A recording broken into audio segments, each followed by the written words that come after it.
Hello friends, आज का हमारा टॉपिक है कि पीएफ का रिटर्न कैसे फाइल करता है। तो फ्रेंड्स, ये जो आप एक्सेल देख रहे हो, ये मेरा वर्किंग शीट है जिसमें मैंने पीएफ का नंबर और ईएसआई नंबर दोनों डाल रखा है। और ये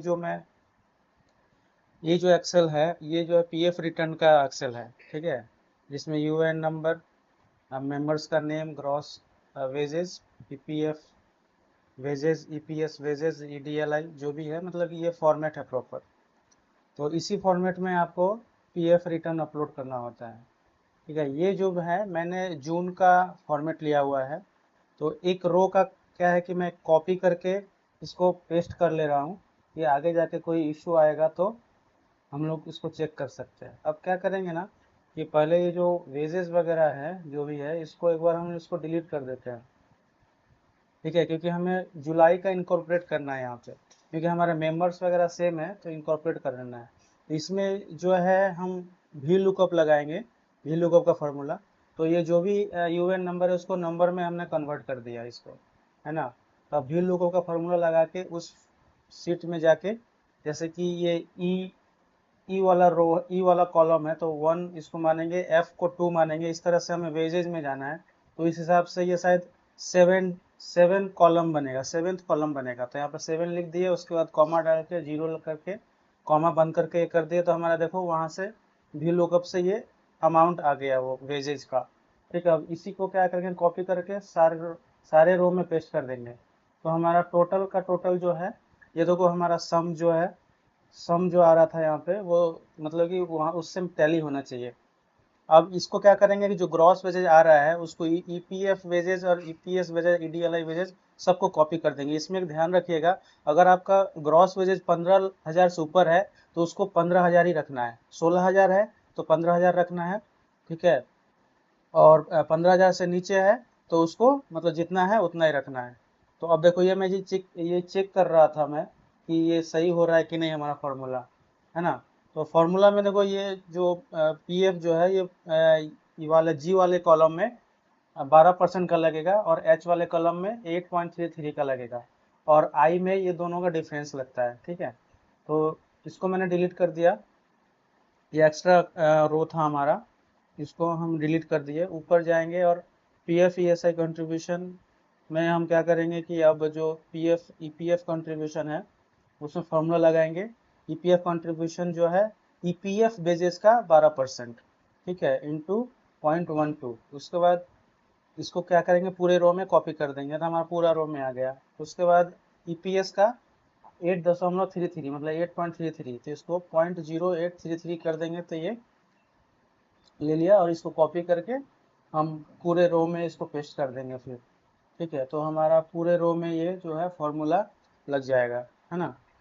तो उसके बाद फिर क्या है कि ईपीएफ और ईपीएस का डिफरेंस लेना है। तो जी माइनस सी का एक फार्मूला, जी माइनस एच का कॉलम का एक फार्मूला डाल दिए, इसमें ये हो गया। अब यहाँ पे देख एनसीपी डेज मांगता है। तो एनसीपी मतलब नॉन कॉन्ट्रीब्यूटिव पीरियड, मतलब कि कितने दिन उसने, मतलब एब्सेंटीज का डेट आता है ना। तो फिर उसी तरह से हम एक एक करके ऐसे करने पे हमें बहुत टाइम लगेगा। तो उसे हम फिर इसको क्या करने वाले हैं कि वी लुकअप का फॉर्मूला लगाने वाले हैं।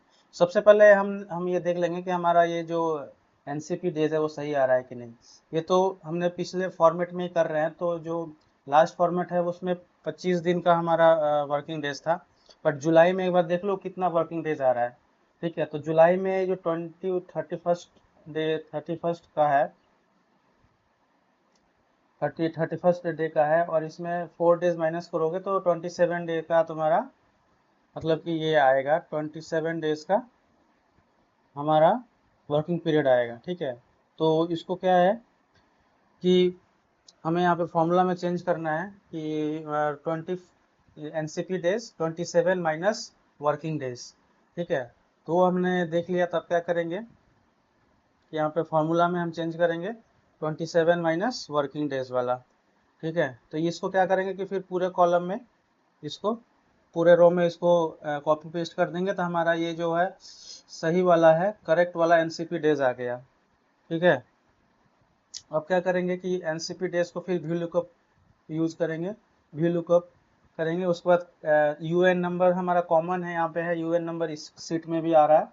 तो वी लुकअप से यूएन नंबर करेंगे, और एनसीपी डेज जो है हमारा ई से हम काउंट करेंगे, तो ये 5 कॉलम है, 5 नंबर कॉलम है।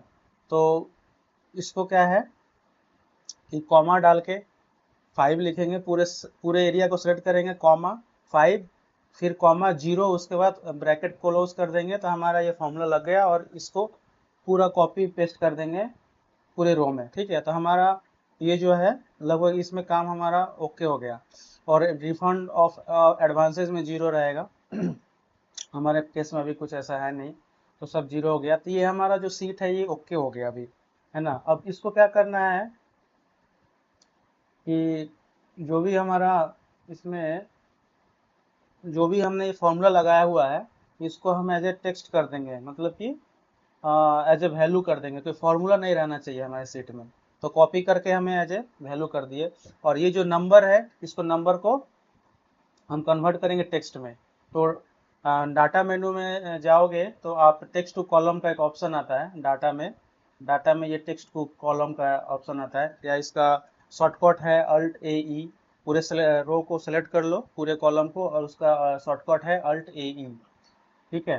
तो हम डायरेक्ट ऐसे भी जा सकते हैं। हमें इसको क्लिक करना है, हमें यहाँ पे क्लिक किए तो यहाँ पे देखो नेक्स्ट आ रहा है। टेक्स्ट टू कॉलम में क्लिक करेंगे, नेक्स्ट करेंगे, ठीक है, फिर नेक्स्ट करेंगे, और यहाँ पे टेक्स्ट आ रहा है ना। जनरल को टेक्स्ट में करके फिनिश कर देंगे, तो हमारा ये टेक्स्ट टू कॉलम हो गया। अब इसको क्या करेंगे कि सेव कर देंगे हम। तो ये हमारा ओके हो गया है। और नीचे का कुछ रो जो है उसको हम डिलीट कर देंगे, ठीक है, ताकि कुछ इशू ना आए बाद में, है ना। तो अब क्या करेंगे कि इसको कॉमा डेसिमिलेटर फॉर्मेट में सेव एज करेंगे। सेव एज ब्राउज जो भी है जहाँ पे आपको रखना है, और फाइल टाइप में कॉमा डेसिमिलेटर सेलेक्ट करेंगे, ठीक है, और इसको सेव कर देंगे, ठीक है। तो फिर वहाँ पे जाएंगे, जो कॉमा डेसिमिलेटेड हमारा था, ये वाला, देखो ये वाला, ठीक है। तो इसको जो है इसको क्या करेंगे, इसको as a text file open करेंगे इसको, ठीक है। As a text file open करेंगे तो कुछ ऐसा खुलेगा हमारा, ठीक है। तो इसका जो भी है फर्स्ट रो है, इसको हम डिलीट कर देंगे, ठीक है। इसको फर्स्ट रो को डिलीट करेंगे हम। और फर्स्ट रो डिलीट क्यों नहीं हो रहा है, हो जा, हाँ डिलीट हो गया हमारा फर्स्ट रो, ठीक है। उसके बाद नीचे आएंगे तो एक रो देखो ऐसे आ रहा है, उसको भी हम बैक स्पेस करके उसको ख़त्म कर देंगे, कि कोई भी एक्स्ट्रा रो नहीं होना चाहिए। अब हमें करना क्या है कि ये जो कॉमा का आ रहा है, उसको हम कॉमा से इस वाले हैशटैग, और ये जो इन्फिनिटी का जो सिंबल है उसके बाद हैशटैग, इससे इसको रिप्लेस कर देंगे पूरे फाइल को, ठीक है।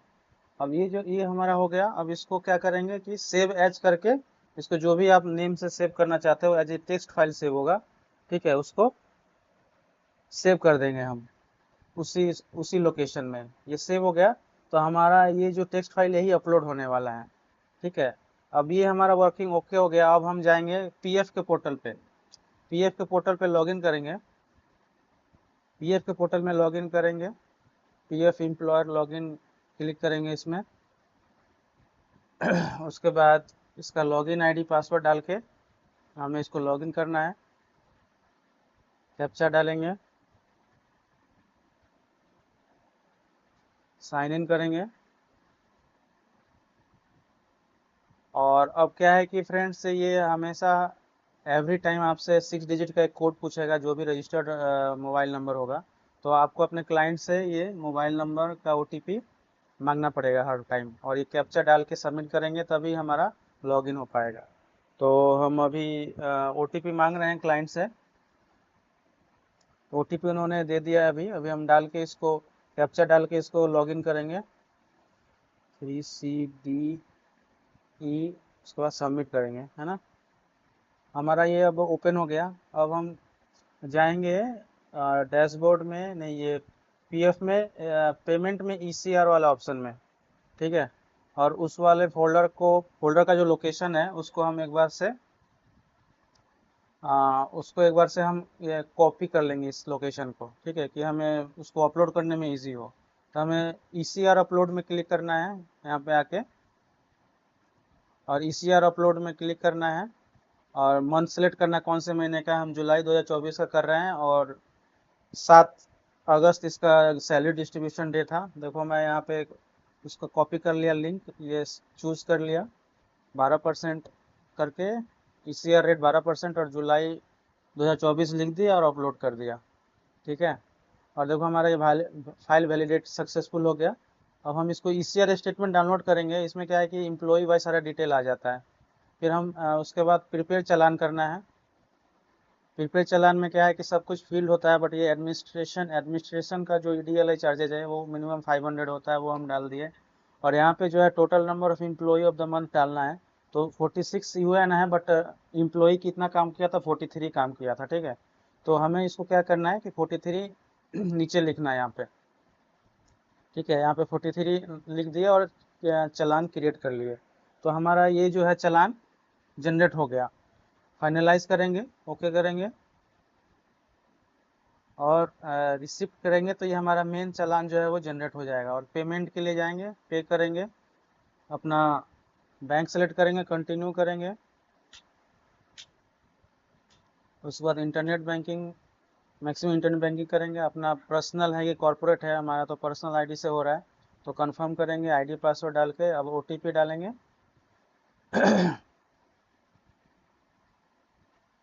OTP डालेंगे हमारा, तो ये कंफर्म हो गया और पेमेंट हो गया। ठीक है, अब इसमें क्या है कि वो ऑटोमेटिकली लॉग आउट हो जा रहा है। कुछ इसमें PF में हमेशा ये इशू आता है, तो अब लॉग आउट हो जाता है। तो हमें फिर से उसमें एक बार लॉगिन करके देखना पड़ेगा। तो हम सबसे पहले इसको जो हम डाउनलोड किए थे उसको उसके फोल्डर में डाल दिए। और देखो ये हमारा जो है मेन जो PF का जो रिटर्न है ये हो गया, और ये हमारा पूरा एम्प्लॉय वाइज डिटेल हो गया। ठीक है, ECR स्टेटमेंट इसको बोलते हैं। एक बार फिर से उसका लॉगिन करके देख लेते हैं कि हमारा पेमेंट का स्टेटस क्या है। उसका चालान जो है, पेमेंट रिसीट जो होता है उसको डाउनलोड करना पड़ता है, तो उसको हम डाउनलोड करेंगे। तो फिर से ये कैप्चा मांगेगा, OTP मांगेगा, जैसे मैंने आपको बताया था। तो OTP और कैप्चा डाल दिया हमने। ठीक है, और सबमिट कर दिया, तो ये लॉगिन हो गया। एक बार फिर हम पेमेंट्स में जाएंगे और पेमेंट्स में क्लिक करेंगे, तो देखो यहाँ पे दिखा रहा है कि जुलाई का ऑलरेडी पेमेंट कंफर्म्ड हो गया।